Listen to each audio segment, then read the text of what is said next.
Hello, my friends. Welcome to another episode of the Whole Health with Rob Carney podcast. And on this episode, we have my friends Charlotte and Jonathan from Wellness Theory. And usually they're not tuning in from their current location, but they're tuning in from Thailand, which is, as you know, one of my favorite countries I've ever been to. Spent a lot of time there in 2017. They're originally from the UK. We had a great episode together on their show many months ago. So if you haven't checked that out, I will put that in the description box here.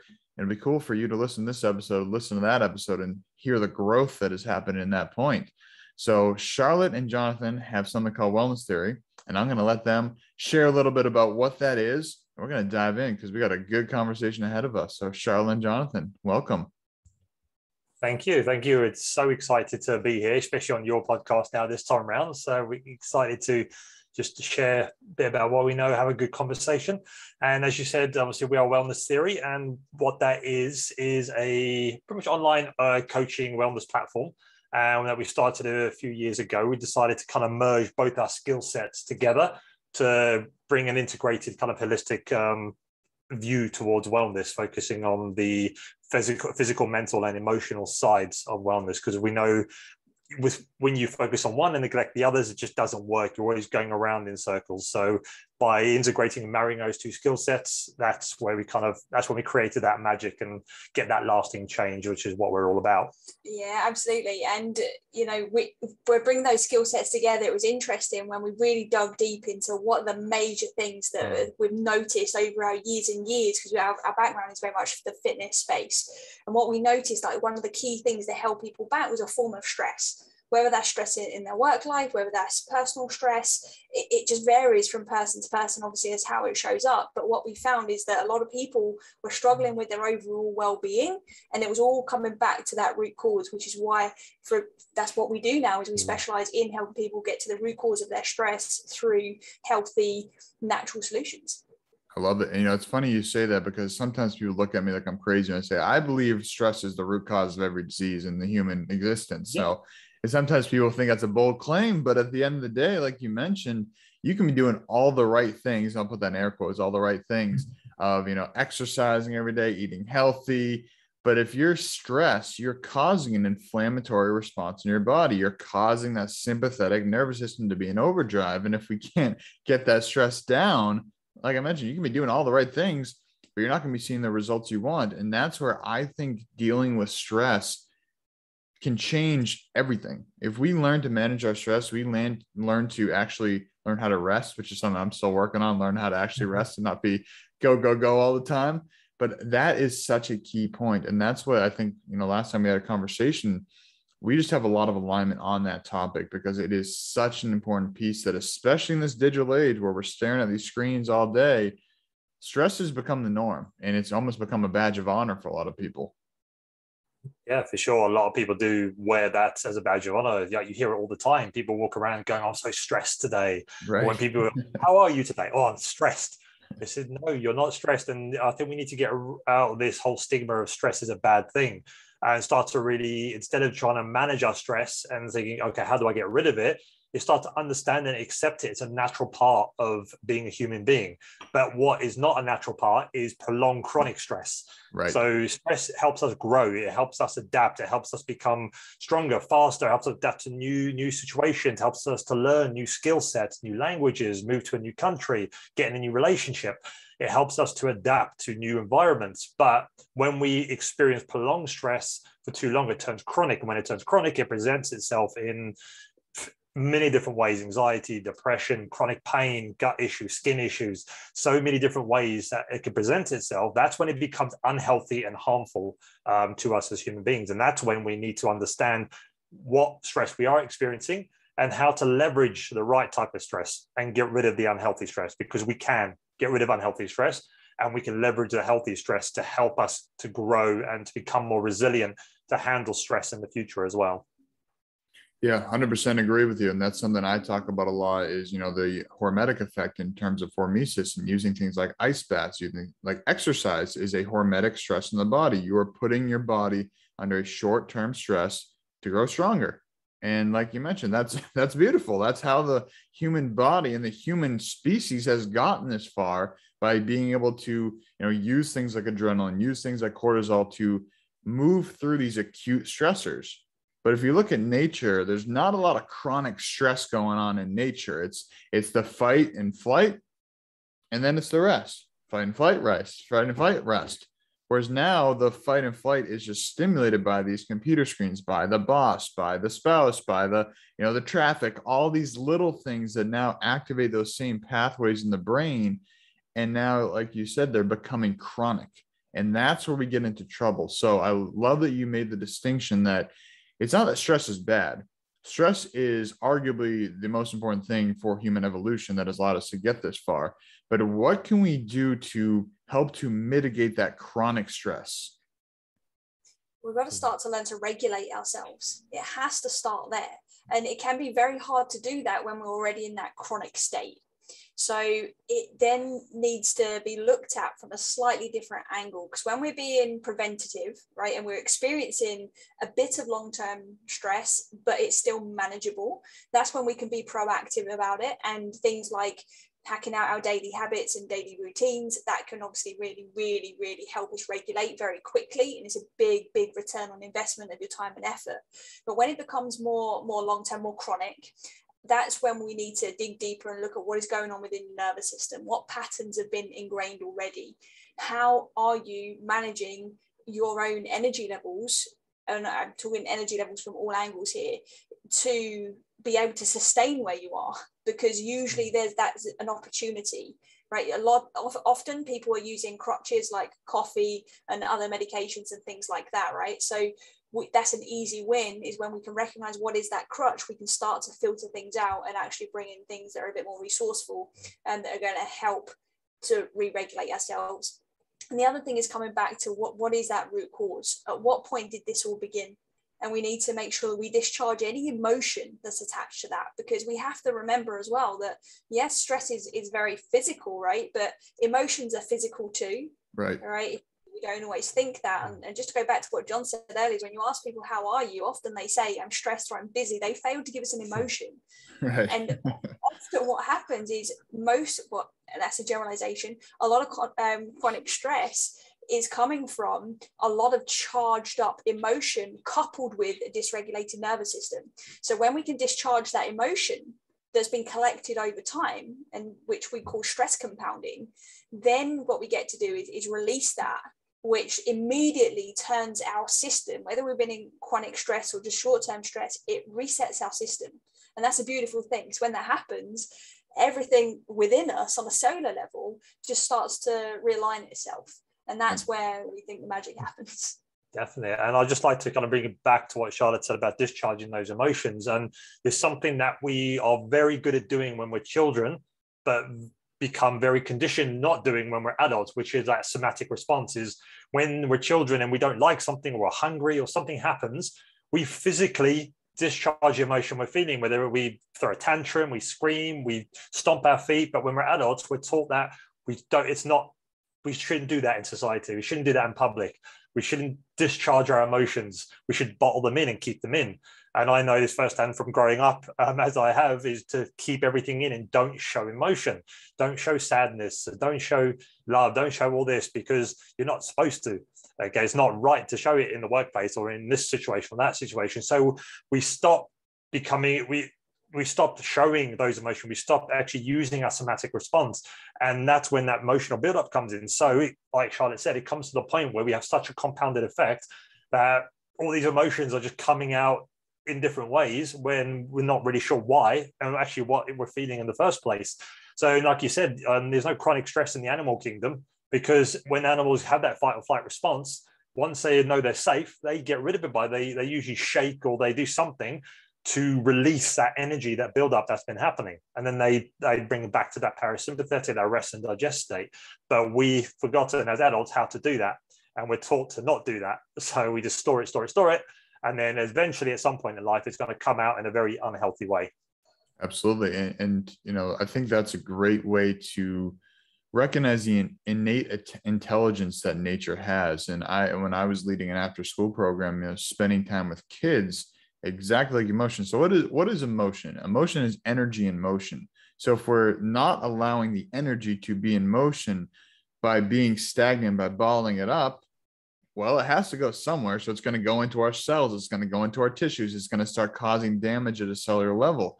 But when you sit back and observe, like if you have younger, I was going to say if you go to school and watch kids, but that sounds a little creepy. So if you have the opportunity to be hanging out with kids and sit back and observe them, like you mentioned, they get the most angry, the most sad you've ever seen a human being be for a minute, 2 minutes, and then it's gone. And then they're back to being happy and playing. Yeah. And they just purged out. They let that come over them, and then they let it out. And same thing you mentioned with animals. So that's something I love watching nature documentaries, because you watch a cheetah going full speed, trying to catch a gazelle. It doesn't do it. It doesn't say, hey, I'm going to go try that again, but only be able to go 50% and then just keep wasting my energy. It says, well, I didn't get this one. I'm going to go, sit in the shade and lay down and breathe and slow down for a couple hours. Then I'll go after it again. But we tend to have this mentality of more.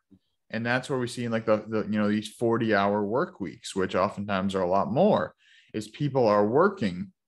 They've done all these studies, like when they actually look at what's efficient in those work days, I think it ends up being like 2 to 2.5 hours a day of those 8-hour days. The rest is just people feel like they have to be there. So they're just kind of doing busy work and not accomplishing anything. But what if we broke our day up into, again, thinking of the 8-hour day as a stressor? What if we did 2 hours and then rested for half an hour, or rested for an hour, then did another 2 hours and recharge and had this, this exertion, recharge, which is a much more natural frequency. And I think that's something that when traveling, I was really had my eyes open when I was in, Asia traveling around, is like, it can be very exhausting to be traveling, but also recognizing, hey, I don't have many responsibilities right now. I can actually rest when I need to rest. So just kind of on that note, any closing thoughts on the stress topic? And I would love to just kind of dive into how you've experienced different lifestyle changes as you've been on this new wavelength in Thailand. There's just one thing that I'd add to what you just said there. I want to just really speak to that, and that is something we speak to our clients a lot about, is about having these phases of acceleration and navigation. When we can start to recognize how much acceleration we need for the pace of our capacity as individuals, we then actually get to decide, okay, I'm going to be in go mode and be super productive for an hour, 2 hours, 3 hours, whatever. But then you know when to take your foot off the accelerator and just learn to navigate again, like you said, and rest. And I think if we can all have that level of awareness about ourselves and know when we need to switch on, either or, I think it would definitely help anybody that's listening to this that could be struggling or stressed. It could really help you at least start to see some opportunities where you can start to alleviate that stress. I love it. Jonathan, any closing thoughts on that before we dive into Thailand? No, absolutely, completely agree 100% with what Charlotte said. I think it explains it all. Don't think I need to add any more to the pot. I think it just does what it says on the tin, really. I think the more, again, it comes back to awareness. The more we become aware, the better choices we can make. You're just excited to talk about Thailand. I can see it. Thinking about stress all day long. It's like, no, talk to me about Thailand.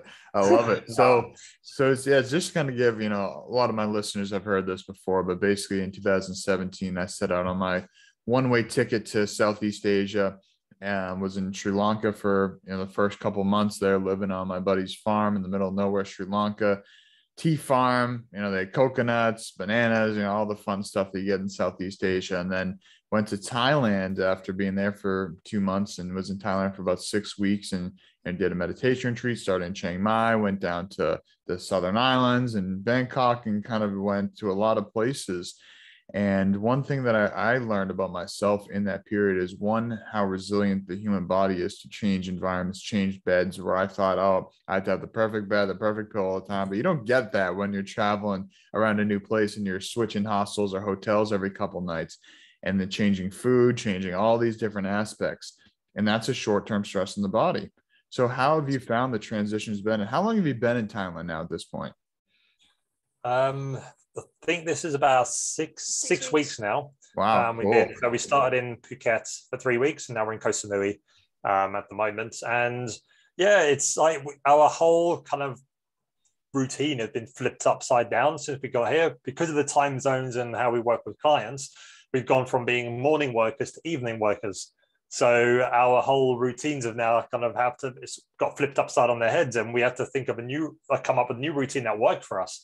It took us a couple of weeks, didn't it, to figure it out, to find out what works, and to get into a new evening, working in the evening and actually resting and doing our own thing in the morning instead of the other way around, which we used to. What's the time zone difference between the UK and Thailand? 6 hours at the moment. It'll be 7 when the clocks go back in the UK at the end of October. Yeah, the most challenging thing has been the time zones with our clients, because we work with people like in Dubai, in the US, in Cayman Islands. So it's like totally out of whack compared to obviously what we were doing before, like John said. But I think when we first arrived, we had a good week to just kind of rest and ease into it. But then we went full on like with our work, with moving, with all of these other things like changing island and things like that.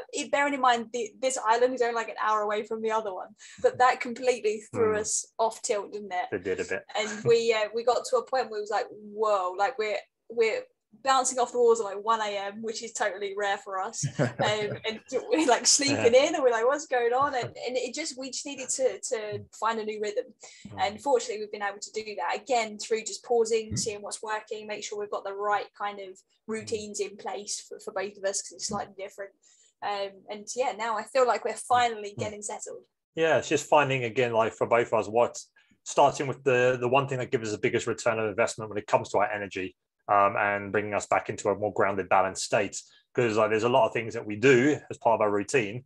And the one thing that we knew was not going to happen is we're going to just go back and put all of that straight back in, because it's not going to work. It's going to be overwhelming and, again, adding to the stress. So we just thought, okay, what's the one thing that we enjoy doing and it's going to give us the biggest return of investment that we can start with, and then we'll go from there. And that's what we did. And now we found our routine now. We found our way in terms of how we do things in the morning, our evening routines, and it's working well for us now, which is good. I love that. Yeah. And something that I think is very interesting when traveling as well is, I sometimes think I have the perfect routine, perfect morning routine, perfect evening routine. But then when I go to travel, I realize, wait a second, all these things aren't possible because I need some of my little gadgets that I have at home. So I think it's a great reminder as we're going through these traveling experiences, what are the routines that I can utilize anywhere I go in the world? And for me, the biggest two I've really narrowed it down to are walking and cold showers. Because I can do that just about anywhere I'm at, or cold exposure, whether it's going in the ocean. So what are some of the routines that maybe you were doing before that fell off, and some maybe the ones that stuck around, or maybe some new ones that you implemented? Yeah, well, you're very lucky that you have access to cold water, because I've been missing ice baths so long now. I really want one. It's going to cost me a fortune to fill up a bath over here. Yeah, so one thing I would love is obviously an ice bath, but for me, breathing, breath work is key number one for me, and moving. So one thing I'm doing at the moment is something called quantum flow.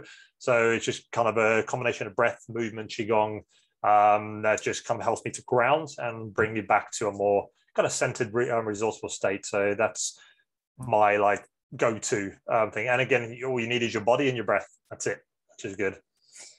One of the things that we used to do before, even when we used to live in the Middle East, then we went back to the UK, we played tennis consistently for years.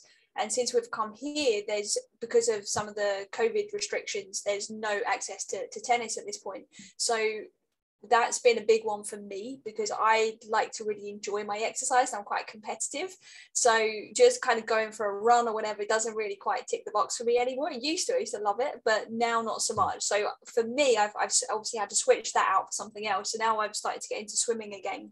And that's something I used to years ago, and that's actually really, really helped me to sleep better at night. Even though I'm swimming in the morning, I'm able to get into those deeper sleep cycles a lot better. And I know for sure that it's the swimming that's kind of ticked that box for me, because that's the only thing that I shifted first, and then I started to work back from there. And the other thing is qigong. I'm a big qigong fan, and yeah, that's kind of our things. And hydration. Something so simple.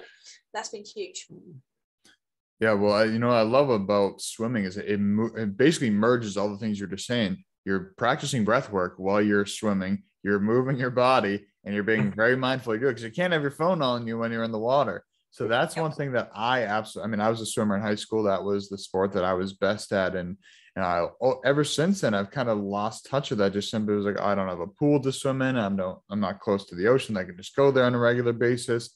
But this summer, there's a couple different trips I'm on where I was on a lake, and I was able to reconnect with that swimming. And like you mentioned, I slept like a baby. I forgot how great it is to just have that swimming movement, because I don't think I was aware in high school and about, the breath work. I was aware of like, oh, you got to do this type of breathing to be the most efficient, but being mindful of it now, I was saying, all right, how long can I hold my breath? All right, what if I breathe this way? And just started playing around with it, more of a fun meditation, as opposed to I just got to be the most efficient possible to win the race. But I think that, the more that we can basically move and breathe and be present is kind of what it comes down to for most practices, whether it's walking, whether it's Tai Chi, whether it's breath work. A lot of these come down to moving, breathing, and presence. And I think that's something that is absolutely free. It's completely abundant. You don't have to pay anything for most of those things. And I think that's something that, is really important for people to know, that, hey, no matter where you're at, you can be at the office, but you can get up, you can do some Tai Chi, you can focus on your breathing. You could be in Thailand, you could be in, Colombia, you could be anywhere in the world, but you can always use this body to help get you back to that centered state. Absolutely. There's something we talk about often, like with our community, and that's kind of 8 core areas of wellness to focus on. And it's interesting that you say like those 3 things, because there's a big part of those within those 8. And we truly believe that when you take care of these 8 areas, that for sure we can share with you now if you like, that sense of flow just appears, and everything just gets that little bit easier. And I think then breathing literally just becomes easier. Life becomes easier because we've taken care of the most important things within us. Yeah, let's dive into the 8. I want to hear. I know we talked about last time, but some people listening might not have heard them. Definitely. Well, obviously the one that we get clients to focus on the most, which gives the biggest return of investment and is also free, sleeping. Get your sleep hygiene and your quality of sleep on check, because that will affect every single other aspect of your wellness.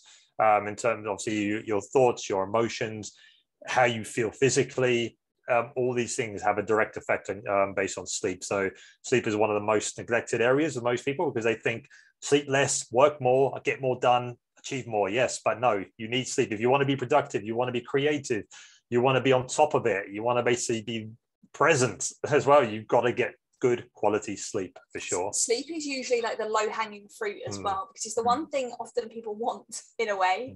And when they actually start to look at their sleep quality versus the quantity, when they start to look at how good is the sleep they're actually getting in the time that they have, and they start to really get on board with it, that's when they can get some real easy wins.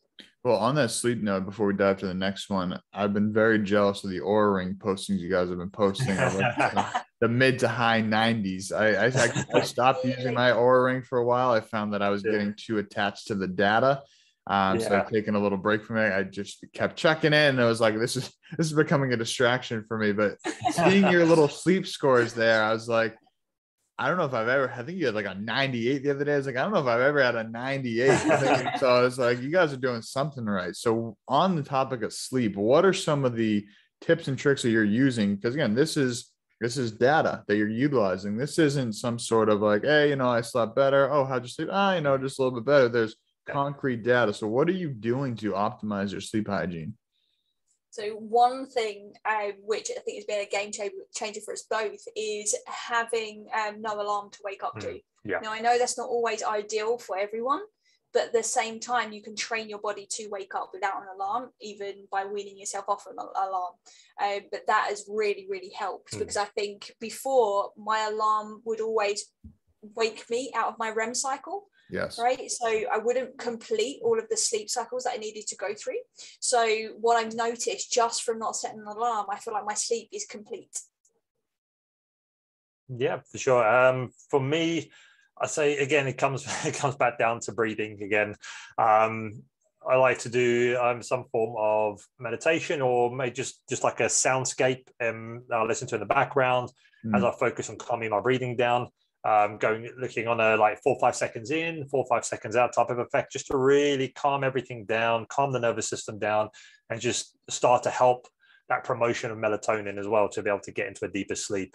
But one thing we both found massively that works, we actually found this out when we're in Dubai, is when we switched around our dinners and lunch times. So we ate more at lunchtime, less at dinner time, and further away from sleep. Yes. And that made a huge difference, because what I found out, the closer I eat towards bed and the heavier the meal, my heart rate just goes through the roof. Right. And the one way I knew that was when using the Aura Ring.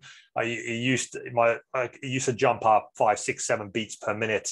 And that would have a massive effect on my body, obviously my body heat, and how I got into those deep sleep cycles as well. So just by changing that when we eat and how much we eat, that made a big difference in the quality of the sleep we got as well. Something else that any listeners can try, if they are particularly stressed, a good way to really kind of hack into sleep is using sleep tape as well. So it's basically just like a band-aid kind of material that kind of goes over your mouth. You can get it online. It's like medical tape. That's the one. Yeah. And yeah, you just wear that when you're sleeping, and immediately just helps you to breathe more fluidly, and it puts your body in that parasympathetic nervous system. So essentially, you're training your nervous system whilst you're asleep just by wearing it. So again, they don't even have to go to any effort except from put the tape on. Exactly, it just forces you to do nasal breathing, right, which obviously brings you into that parasympathetic state. Because most of us, when we sleep, we tend to sleep open mouth, and we always wake up with a dry mouth, which is a good indication that we breathe too much through our mouth when we sleep, and that will activate our sympathetic nervous system when we're sleeping as well. So just a bit of tape over your mouth, done. Well, here's the common theme I'm hearing from all those things you shared, is that we're getting back in tune with nature cycles, which, our metabolism is at its peak in the afternoon, or, our stress hormones are highest in the morning. So it's like, hey, how can we work with that? Because in nature, we wouldn't probably be out at 8 p.m. cooking over a fire to have dinner. We'd probably be getting ready to go to sleep because the sun would be down. So we'd be getting ready for sleep that way. And I don't know about in the UK, but in the US, dinner is typically the biggest meal. And that comes down from the work schedule that people are working. Oh, maybe you grab a bagel and coffee for breakfast, which that's a whole nother rant to go on about that. But, and then, lunch is like, oh, let me just get a quick, sandwich or some quick fast food, like something quick, easy. Like, it's not about the food. It's just about being quick so I can get back to work. And it's like, we get home from work. It's like, all right, now I can finally fuel my body with all the calories that I've been missing over the course of the day. And then people go to bed with a full stomach. They're not sleeping well. They wake up, have the coffee, and then becomes this cycle that we get stuck in. But when we look at the rhythm of nature, we're going to be calming our nervous system down at night anyway. We're not going to be having these bright fluorescent lights because it would be dark outside. Maybe we'd have a fire or something, candles, something small.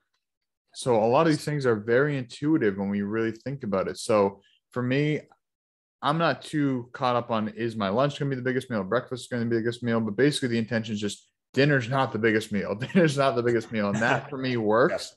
I think there's a lot of, back and forth in the scientific community of like, what's better, lunch being bigger, breakfast being bigger. So usually when I tell people, like, don't worry too much about that, figure out what works for you, but just try to have dinner be the smaller meal. And I think that works really well for me. Definitely. I just think exactly what you said there. People need to stop being hung up on what the latest science shows and start to trust their own body. Yes, and start 100%. To trust themselves, because better than what science know. What a scientist who's done a generic study, right? Who doesn't know you? So trust your body. If it's not working because you feel like crap, you don't feel good. So if you eat something you don't feel good, that's a sign. Don't eat it, and vice versa. How you train, how you move, how you breathe, how you think. All these things, you just got to trust yourself that the answer. You just got to listen to yourself instead of what's out on social media. Yeah. And a big thing on that, Jonathan, it's a great point is, for me, I say that we're our own scientists. We are constantly experimenting, and you can get caught up in all these studies, and studies are great. They're great to give us some sort of direction, but recognizing, hey, what is the incentive of this? Because there's a lot of, plant-based companies out there saying that meat is the worst thing ever, but it's like, well, they're trying to sell you grass or, plant-based food. So yeah, of course they're going to use studies. And then it's also like, hey, am I looking at a study that is using participants that are, say, 70-year-old women from Malaysia? Or am I looking at guys in their late 20s, early 30s from Boston, Massachusetts. Like those are probably going to be two very different studies that are going to have very different results and may be more applicable to me or not. So when we read these headlines of like, oh, this is the best thing to do. And the best example I can always give is with eggs. At one point we were told eggs are bad. And then we said egg yolks are bad. Oh, but egg whites are okay. Then we find out, wait a second, actually the egg yolk is better. And meanwhile, the farmer's just like, I just been eating the egg the whole time, the whole egg. So I think it's important to know, like, science is great, but take it with a grain of salt. Be very mindful of what the sample size is, what the sample population is. There's so many different factors that we can use that as a guiding post. Say, hey, maybe I'm going to try that for myself, but not getting so attached to say, hey, that is law, that is absolute truth, because part of the scientific process is changing over time. Absolutely. One of the 4 phases we work with our clients is the discovery phase, and that is all about observing and helping them to realize that they are the only sample that matters when it comes to all of this information. That's the only thing that matters. You're so unique, as we all are, and it's just so important that we start to tap into that intuition. Right? Intuition, that inner teacher, literally, like we have there. It's just about being open to hearing what it has to say. Absolutely. Exactly. Your body's sending you signals all the time. You just need to listen. Stop. Yes. Well, and that's the biggest thing is, something we were talking about earlier with the root cause, is that oftentimes the symptom is not actually what's causing the issue. For me, I hold a lot of tension in my trap, but if I actually focus on massaging my lats and my triceps and my low back and my obliques, basically everything but the trap actually feels a lot better. So sometimes it's recognizing, hey, what is the root cause of this? And a lot of times that stems from posture. If I'm sitting too much that day, if I'm hunched over my computer, it's like, hey, massaging the trap, that's going to relieve some pain temporarily, but it's a matter of like, all right, how can I change my daily routine to not allow that symptom to occur, getting to the root cause. And I know we've gone off on a complete different tangent, which is great, but I'd love to come back to the 8 pillars that you focus on, because we got into one and then went off on a good No, so exactly, it's all relative. It really is. Connect. So obviously the first one we mentioned was sleep. Second one is breathing. And we touched on that one quite a bit.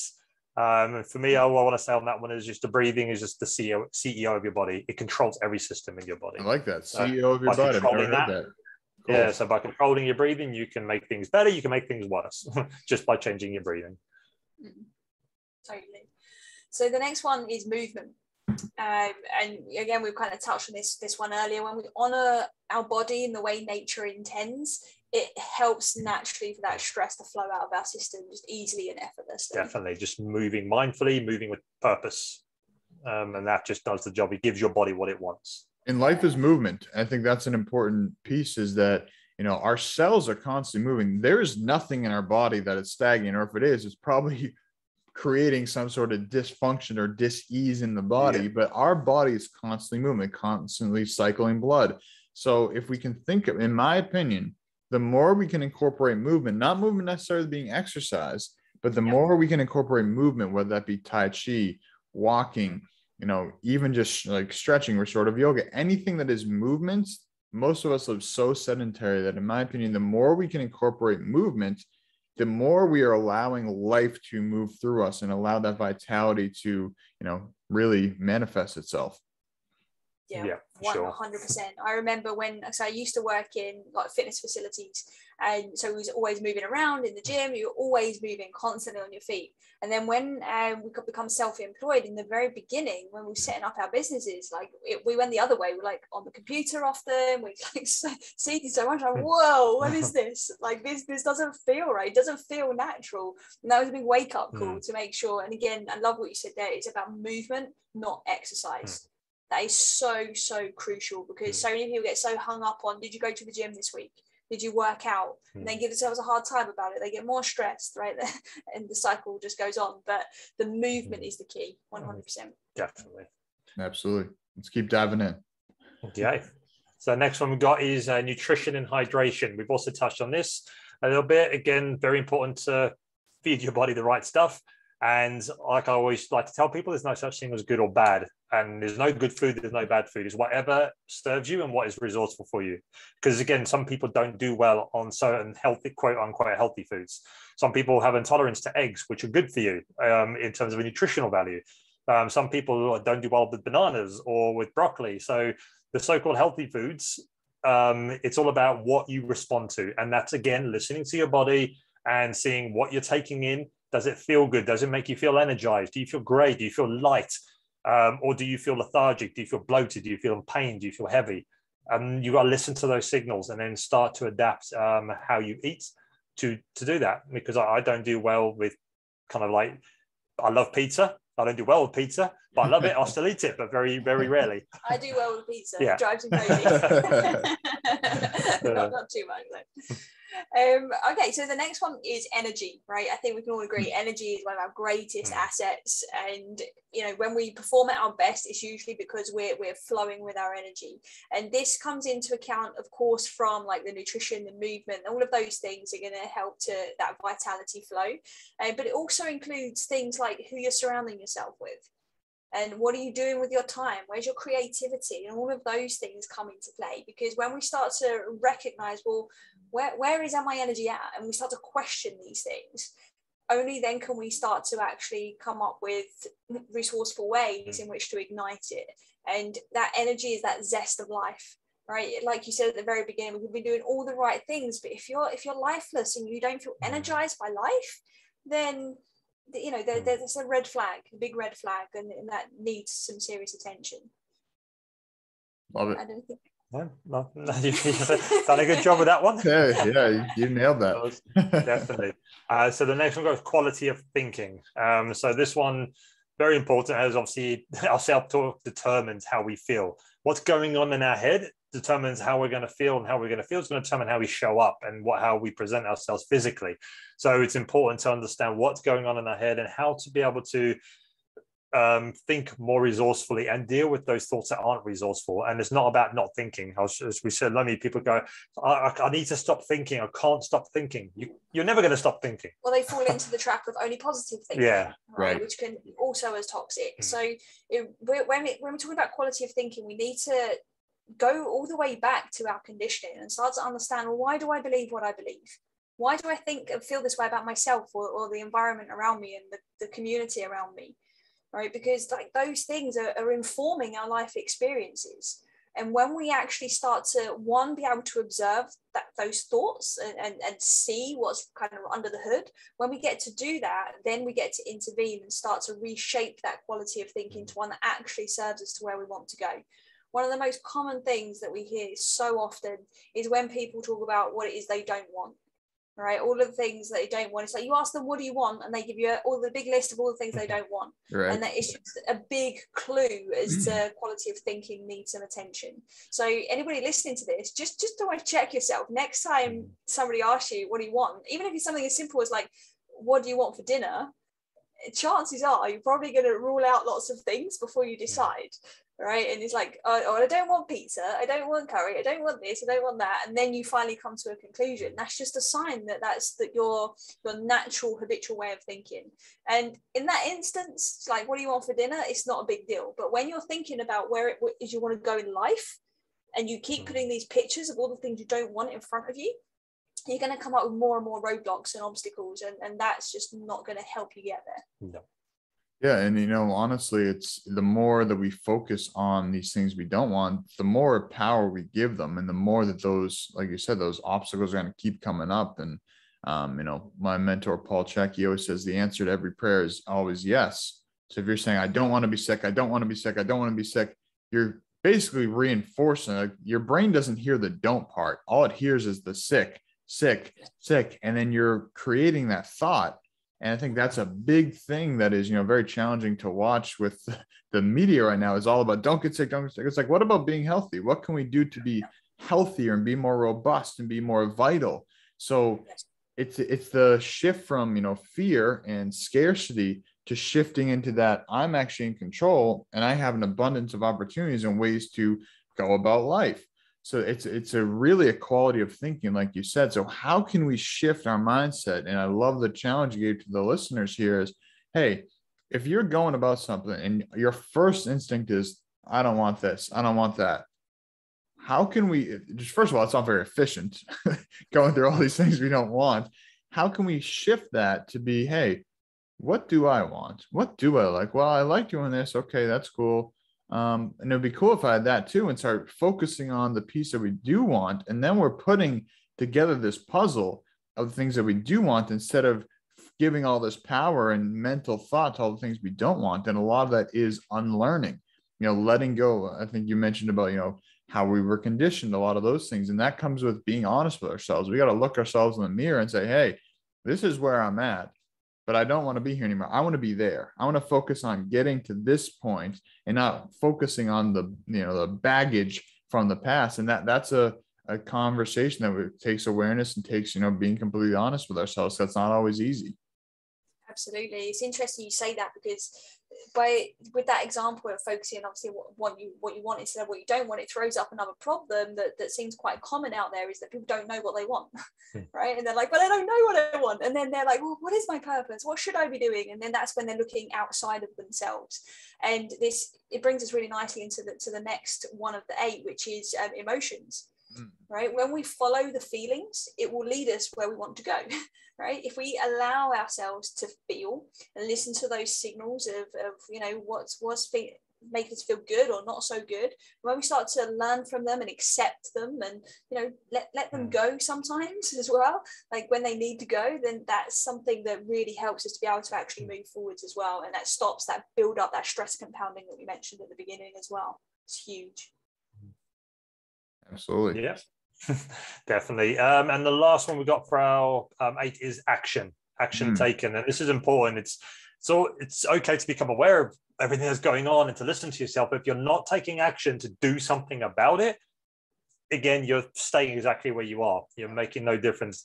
And it's actually worse, because now and you're not taking action. That's even worse, because you know better now. You're more aware. And it's important that we take that action in life, to take those little steps forward every single day to be able to get what we want. Because if you say, I want this, okay, great. What are you doing about it? I'm going to think about it and hope it comes to me. That's not going to work. Right. It's like, I want this. Okay, so what do I need to get it? What do I need to do to get it? I need to maybe wake up a bit early. I've got to maybe start doing meditation, or maybe I've got to change my sleep routine, or I've got to do something different at work, or I've got to do this, or I've got to do that. And you start putting a plan in place and you take action on that plan and you start getting to where you want to be. But without action, everything's just a dream. 100%. Well, it's funny. I was talking with one of my friends yesterday, and she was saying, you can sit in front of a vision board and do manifestation meditations all day, and that's cool. But that's just the stepping stone. That's setting the vision. Like we talked about earlier, thinking about these things is great. But when we get caught in this cycle of thinking without action, that's where a positive becomes a detriment. And then we get in our head, and like you said, we can be thinking of, I should be doing this, I should be doing that. And then we end up doing nothing. And it's a whole paralysis by analysis, just overanalyze everything. And it's great to create your vision, make that clear. That's very important, because if you're just taking action, with a blindfold on, you're not going to probably end up where you want to be. So yes, we want to set the vision. We want to think about what we want, but then it comes down to taking the action.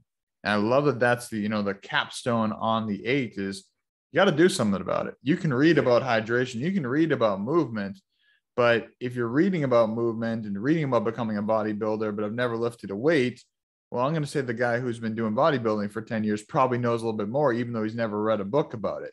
So it comes down to action. I think that's a beautiful capstone on the 8. I love it.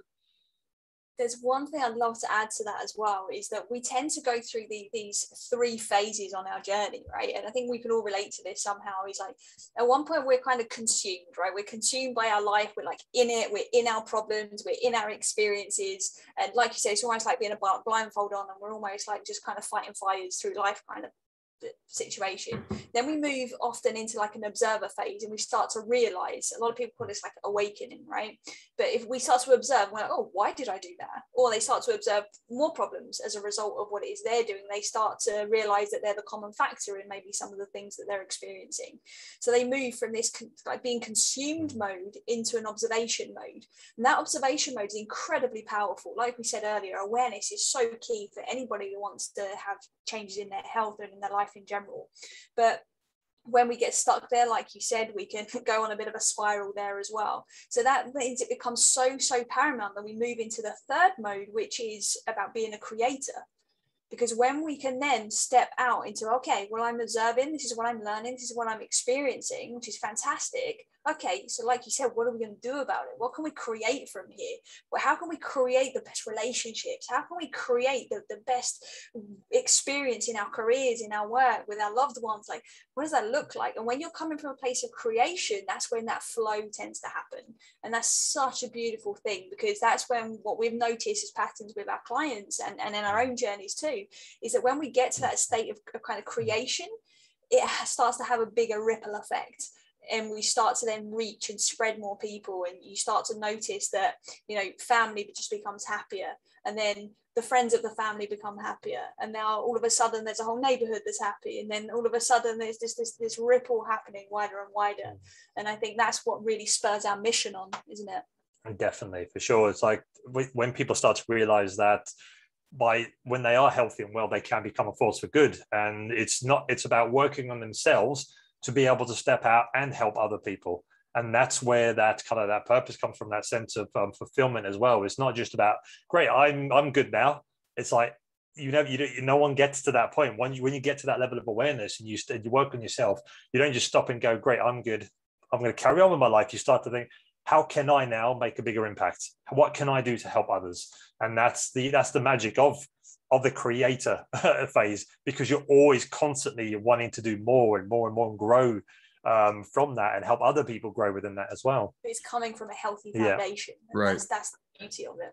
And I think that can sound overwhelming to people, especially when we're in this paradigm of, hey, I'm going to work for 40 years and then retire and then just be done. You know, I'm done working on stuff, done working on myself. I can just kind of check out and hit cruise control. But a lot of people find, you know, that's why a lot of guys, especially who have been working for 40 years, retire, they end up getting a part-time job after they retire just because they needed some sort of purpose to do. So I think it can sound overwhelming to people. Say, oh man, I'm going to be working on myself and helping other people for the rest of my life. Like, man, what if I don't want to do that? But as you mentioned, once we get to this place of, hey, I feel great, it's a natural overflow of, I want to share this with other people. It's not I have to get on and do this podcast so I can talk about things that will help other people. It's like, no, this is an extension of me feeling good. Things that have worked for me have worked for you both. And now we have the opportunity to share that with other people. And I think I love the ripple effect knowledge. It's something I often talk about, because the way I look at it is, let's say that, you know, X amount of people listen to this podcast and 99% of them say, I'm never going to do any of that stuff those people say. But if there's that 1% of people that listen and say, hey, wow, I didn't realize how I'm focusing on the negatives. I didn't realize that I could be doing Tai Chi every morning instead of checking my phone.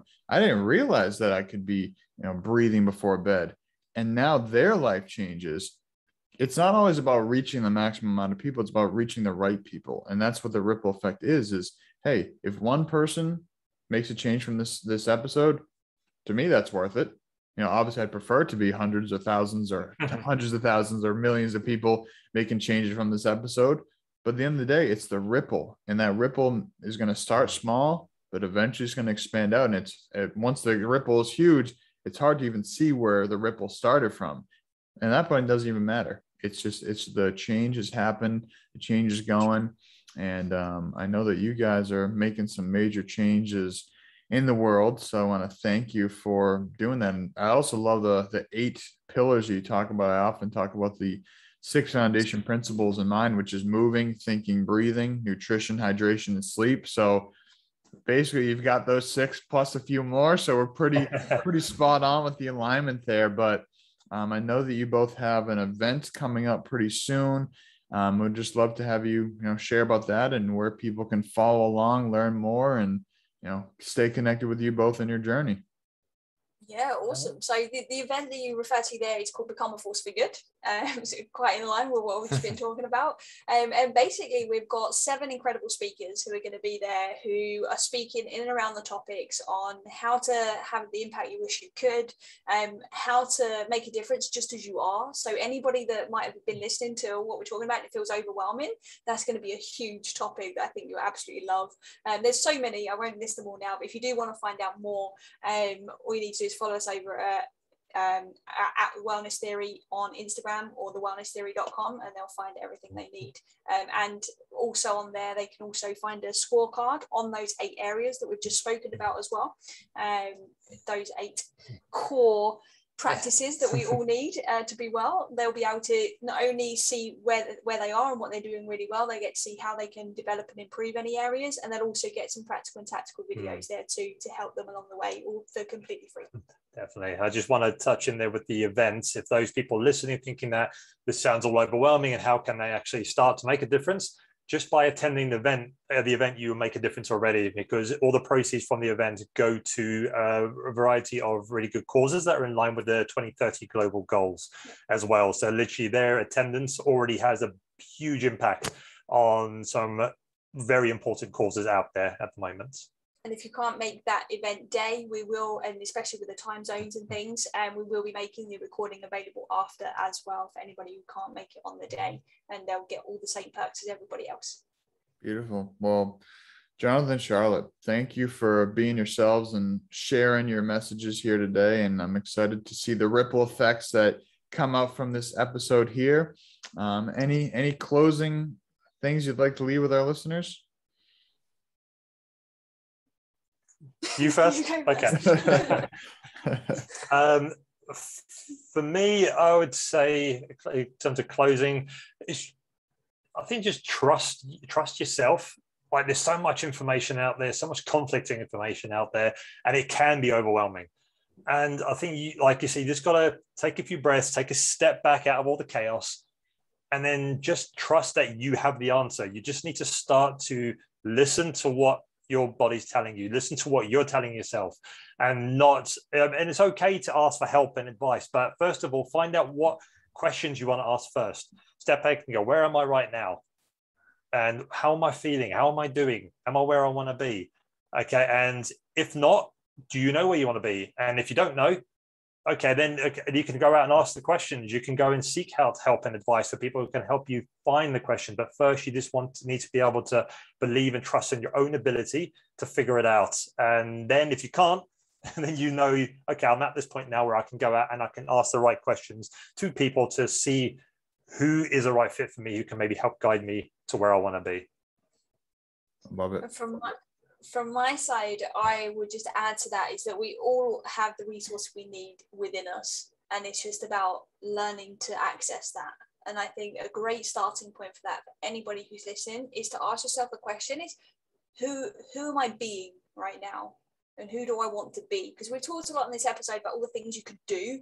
And a lot of people, I'm sure that are listening, are like, oh, but my life is already so jam-packed. How can I possibly do more? How do I fit this in? And I think it's just very important to honor that. Honor that you've got all these things going on in your world, but just ask yourself, who am I going to be when I show up today in my busy life? Who am I going to be? Am I going to be somebody that's taking care of my quality of thinking? Am I going to be the person that's energized and cares about that, how I'm leaving others? Like, just asking that question can really start to help us create and co-create a beautiful identity that can also have that ripple effect as well, without even really too much effort. I love it.